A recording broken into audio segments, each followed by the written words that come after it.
ये आकाशवाणी रायपुर है। छत्तीसगढ़ी समाचार बुलेटिन के संग संध्या तिवारी के जय जोहार। अब सुनाओ आज के प्रमुख समाचार। संत शिरोमणि रविदास जी के 650वां जयंती के मौका में आज रायपुर में पवित्र माटी और जल युक्त कलश के वितरण के कार्यक्रम आयोजित करेगी। उप मुख्यमंत्री और खेल मंत्री अरुण साव नवा रायपुर में पत्रकार वार्ता में कही कि जल्दी छत्तीसगढ़ में हॉकी लीग के आयोजन करे चाहिए और प्रदेश में 1 से 7 अगस्त तक विश्व स्तनपान सप्ताह मनाए जावत है। अब समाचार विस्तार ले। संत शिरोमणि रविदास जी के 650वां जयंती के मौका में राखे के प्रदेश स्तरीय कलश वंदन अभियान के तहत वाराणसी ले लाने गई पवित्र माटी और जल युक्त कलश के वितरण के कार्यक्रम आज रायपुर में आयोजित करेगी। पंडित दीनदयाल उपाध्याय ऑडिटोरियम में राखे गए ये कार्यक्रम में मुख्यमंत्री विष्णुदेव साय शामिल हुईन। ये मौका में मुख्यमंत्री संत रविदास जी के नाम ले राज्य अलंकरण दे जाए के संगे संग अवैया बछर माघी पूर्णिमा उखर जयंती में सार्वजनिक छुट्टी के घोषणा करी। कार्यक्रम में मुख्यमंत्री गुरु रविदास जी के समता और समरसता के संदेश ला जन जन तक पहुंचाए बर तैयार करेगे विशेष रथ ला रवाना करें। उप मुख्यमंत्री और खेल युवा कल्याण मंत्री अरुण साव कही कि राज्य सरकार खेल खिलाड़ी और खेल अधोसंरचना के विकास पर सरलग काम करत है। आज नवा रायपुर में एक पत्रकार वार्ता ला संबोधित करत श्री साव खेल और युवा कल्याण विभाग के 2.5 बछर की उपलब्धि के बारे में बताइन। उन्होंने बताइन कि नवा रायपुर और जसपुर में तीरंदाजी अकादमी खोले की प्रक्रिया शुरू हो गई है। जल्दी छत्तीसगढ़ में हॉकी लीग के आयोजन करे जाही। उन्होंने बताइने कि खेल ला बढ़ावा देबर राज्य में 1 डिस्ट्रिक्ट 1 स्पोर्ट्स के घलो आयोजन करे जाही। श्री साह बताइने कि मुख्यमंत्री खेल उत्कर्ष मिशन के तहत राज्य सरकार डहार ले वित्तीय बछर 2026-27 में 100 करोड़ रुपया के बजट के प्रावधान करेगे है। एक तहत athlete management system, sports science centre, feeder centre, athlete welfare, उच्च गुणवत्ता वाले प्रशिक्षण जैसन आने पहलू पर कार्य योजना तैयार करे चाहिए।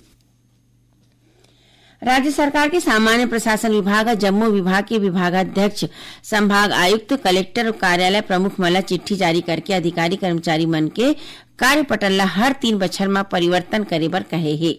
चिट्ठी में कहे कि लंबा बेरा ले एक जगह में या एक काम करत कर्मचारी मन के जगह में बेरा में आने कर्मचारी मन ला आने काम मन में सहभागिता और प्रशिक्षण के मौका देना चाहिए। विकसित भारत रोजगार और आजीविका गारंटी मिशन ग्रामीण VBG रामजी अधिनियम के क्रियान्वयन पर रायपुर के निमोरा स्थित ठाकुर प्यारे लाल राज्य पंचायत और ग्रामीण विकास संस्थान में 3 अगस्त ले कार्यशाला के आयोजन करे जावत है। 5 अगस्त तक चलिया ये कार्यशाला में राज्य के जम्मू निर्वाचित जिला पंचायत सदस्य मन भाग लेवत है। कार्यशाला ला संबोधित करत विकसित भारत जी रामजी योजना के आयुक्त तारन प्रकाश सिन्हा कही कि विकसित भारत के लक्ष्य ला साकार करे में पंचायत प्रतिनिधि मन के भूमिका विशेष हवय। श्री सिन्हा बताइने कि अधिनियम के तहत हरेक पात्र ग्रामीण परिवार मन ला हर बछर 125 दिन रोजगार के गारंटी देगे है। मुंगेली जिला में पुलिस तखतपुर नगर पालिका के मुख्य नगर पालिका अधिकारी CMO अमरीश सिंह ला गिरफ्तार करके न्यायिक रिमांड में भेज दे है। ये कार्यवाही जिला के जरहा गांव थाना क्षेत्र के ग्राम बरेला में 1 अगस्त के रतिया हुए सड़क हादसा में 2 झी लोगन के मौत के बाद करेगे है। हादसा के बाद वहां खड़े लोगन मन बताए रही से कि जौन कार ले ये हादसा हुईस ओमा CMO लिखे रहीस। यही आधार में पुलिस ये कार्यवाही करे है। प्रदेश भर के पटवारी मन पदोन्नति और वेतन विसंगति दूर करे के मांग ला लेके काली सोमवार के हड़ताल में रहीन।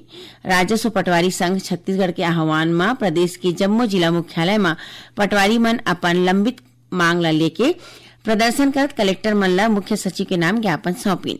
अपन 2 सूत्री मांग ला लेके पटवारी मन राजधानी रायपुर के कलेक्ट्रेट में 1 दिन के प्रदर्शन करिन। छत्तीसगढ़ी समाचार बुलेटिन आप मन आकाशवाणी रायपुर ले सुनत ह। छत्तीसगढ़ के खबर ले है आपकी वास्ता और खबर के विश्वसनीयता ले है हमार वास्ता। आकाशवाणी समाचार रायपुर के प्रादेशिक समाचार बुलेटिन के संगे संग हमार समसामयिक कार्यक्रम आप रेडियो के संग अपन मोबाइल में घलो सुन सकत हो। आकाशवाणी समाचार फेसबुक, ट्विटर और यूट्यूब में घलो हावय। हमार फेसबुक पेज हरे Chhattisgarh news on AIR, Twitter handle CGAIR news और हमार यूट्यूब चैनल हरे छत्तीसगढ़ AIR न्यूज। तो अब रेडियो के संगे संग आपके मोबाइल के माध्यम ले हम आप तक पहुँचत हन। छत्तीसगढ़ के हर खबर पर सुनत रहो आकाशवाणी समाचार।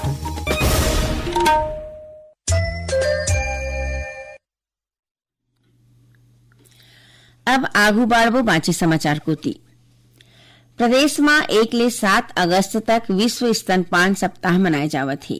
एकर तहत स्वास्थ्य विभाग डहर ले अस्पताल, सामुदायिक और प्राथमिक स्वास्थ्य केंद्र मन में समुदाय स्तर में जागरूकता गतिविधि के आयोजन होवत है। अभियान के माध्यम ले गर्भवती माई लोगिन और माता मन ला लइका मन ला दूध पियाए के और उखर वैज्ञानिक फायदा के जानकारी दे जावत है।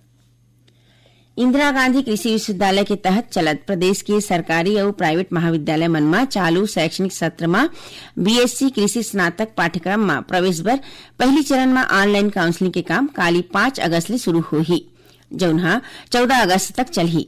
पहली चरण के काउंसलिंग में 18 अगस्त के ऑनलाइन पंजीयन करैया अभ्यर्थी मन ला पीएटी परीक्षा की प्रावीण्य सूची के आधार में प्रोविजनल सीट और महाविद्यालय में सीट दे जाही। उन्हें 20 ले 22 अगस्त तक रायपुर स्थित कृषि महाविद्यालय में दस्तावेज परीक्षण होही। भारतीय थल सेना अग्निवीर भर्ती बछर 2026-27 के पात्र अभ्यर्थी मला रायपुर स्थित जिला रोजगार और स्वरोजगार मार्गदर्शन केंद्र डहर ले निःशुल्क शारीरिक दक्षता प्रशिक्षण उपलब्ध कराए जाही। इच्छुक पात्र अभ्यर्थी 10 अगस्त तक लोक भवन के तीर स्थित पुराना पुलिस मुख्यालय परिसर में आवेदन कर सकत है। अभ्यर्थी मन अपन आवेदन ईमेल के माध्यम ले घलो निश्चित बेरा तक भेज सकत है। खबर के मुताबिक जुलाई महीना में भारतीय थल सेना ऑनलाइन सामान्य प्रवेश परीक्षा सीई के परिणाम घोषित करे रहिस। ये परीक्षा में रायपुर जिला के 170 अभ्यर्थी शारीरिक दक्षता परीक्षा पर पात्र घोषित हुए हैं। नेपाल में 26 ले 31 जुलाई तक राखे गए 11वां अंतर्राष्ट्रीय बैडमिंटन प्रतियोगिता में जांजगीर चांपा जिला के जयजयपुर स्थित स्वामी आत्मानंद उत्कृष्ट विद्यालय के कक्षा 12वीं के छात्र आदित्य प्रभु दुबे एकल बैडमिंटन स्पर्धा में स्वर्ण पदक जीते हैं। ये प्रतियोगिता में जिला के मौली शर्मा, अंजलि कश्यप और फातिमा बख्शी रजत पदक जीतीन। उन्हें कराटे प्रतियोगिता में ओम साहू स्वर्ण पदक और स्पर्श पांडे फुटबॉल प्रतियोगिता में स्वर्ण पदक जीते हैं।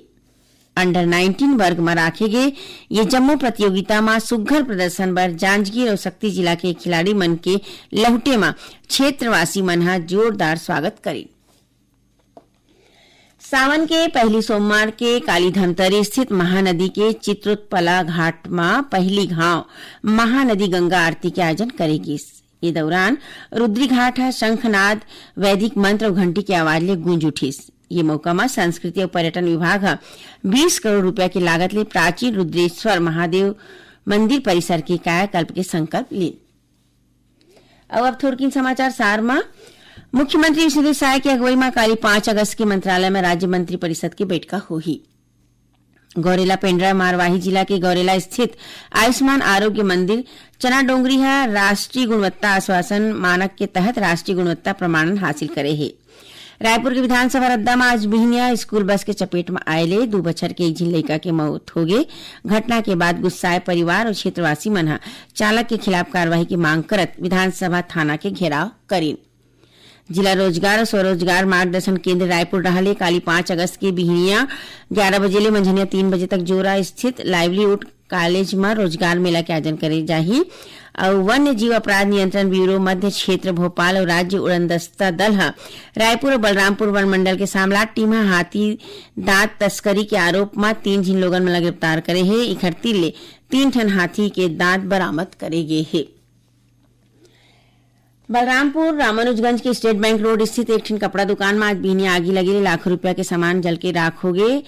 आग लगे के कारण के जांच करे जावा थे। उन्हें जगदलपुर की अनुपमा चौक स्थित एक बुक डिपो में पाछुरतिया लगे आगी में काबू पा ले गए। ये आगजनी में लाखों रुपया के सामान जल के खाक हो गए हैं।